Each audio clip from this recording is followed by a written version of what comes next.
kmetijski krajini lahko najdemo kar nekaj vrst plazilcev. Najpogosteje kuščarje, kot so pozidna kuščarca, zelenc, martinček in tudi slepec, ki ga marsikdo zamenja za kačo.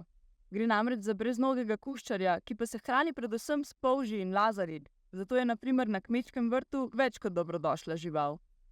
V kmetijski krajini najdemo tudi nestrupene kače, kot sta navadni goš in smokulja. Navadni goš je druga najdaljša kača v Sloveniji, a je kljub svoji velikosti človeku popolnoma nenevaren.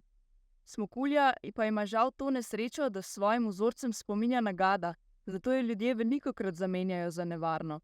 Gada sicer pri nas najdemo predvsem na višjih nadmorskih legah. V bližini voda lahko srečamo tudi kobranko in belouško, ki se hranita z ribami in dvoživkami.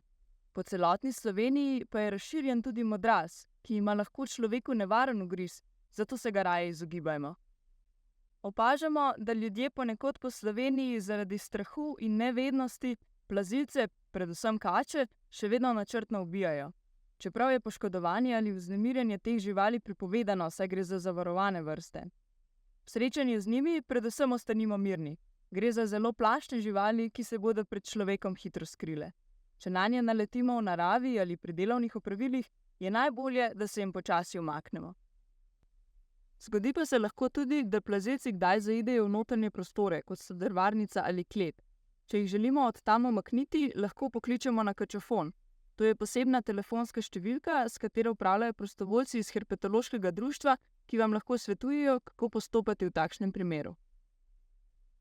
Plazilci so kot plenilci v ekosistemu krovne vrste in v kulturni krajini pripomorejo k nadzoru številčnosti nevretenčarjev in malih sesalcev. Kljub pomembni ekološki vlogi pa o njihovi ogroženosti v Sloveniji vemo relativno malo. V krajini potrebujejo predvsem mesta, ki se izpostavljajo na soncu, saj so kot ektotermni organizmi odvisni od zunanje temperature. V neposredni bližini pa potrebujejo tudi skrivališča in mesta za odlaganje jajc ali izleganje mladičev. Na kmetijah jim lahko pomagamo z ohranjanjem majhnih strukturnih elementov. To so na primer mejice, suhi zidovi, skale in kamenje, štori, odrezi lesne vegetacije in kompostni kupi. Ustvarimo pa lahko tudi skladnjak. Gre za okrog 2x2 metra velik kup iz skal, vej, štorov in komposta, torej naravnih materialov, ki jih sicer iz kmetijske krajine pogosto odstranjujemo.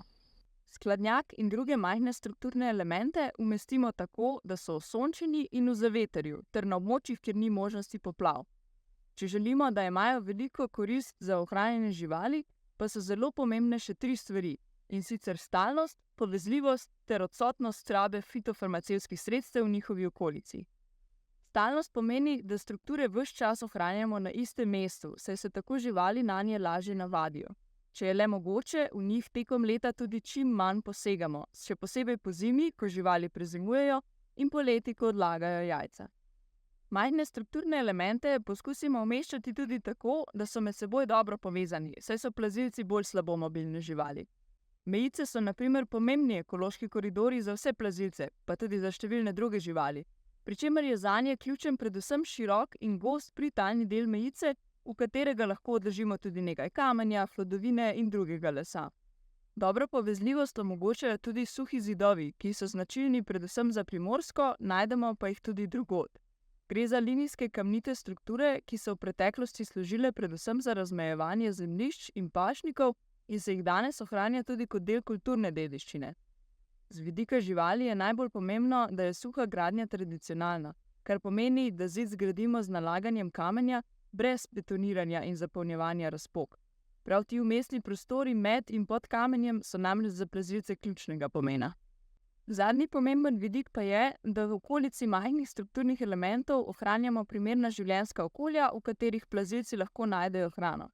Najbolje je, da so v neposredni bližini gozda, mejic, travnikov in pašnikov, tako da do njih živali tudi zlahka pridejo. Posebej problematična je raba fitofarmacevtskih sredstev, saj pesticidi zmanjšajo številčnost njihovega plena, hkrati pa se tudi kopičijo oziroma bioakumulirajo v telesih plazilcev. V oddaljenosti 10 do 20 metrov okrog skladnjakov, mejic in podobnih struktur, zato ne uporabljamo tovrstnih sredstev. Podoben problem so tudi rodenticidi oziroma mehke vabe proti glodavcem, ki jih ljudje nastavljajo v neposredni okolici domačije in na vrtovih. Ti strupi namreč ne delujejo v trenutku, temveč se glodavci še nekaj časa prosto premikajo in tako postanejo lahek plen za kače. Pri kačah pa se te strupene snovi akumulirajo in na koncu povzročijo tudi njihovo smrt.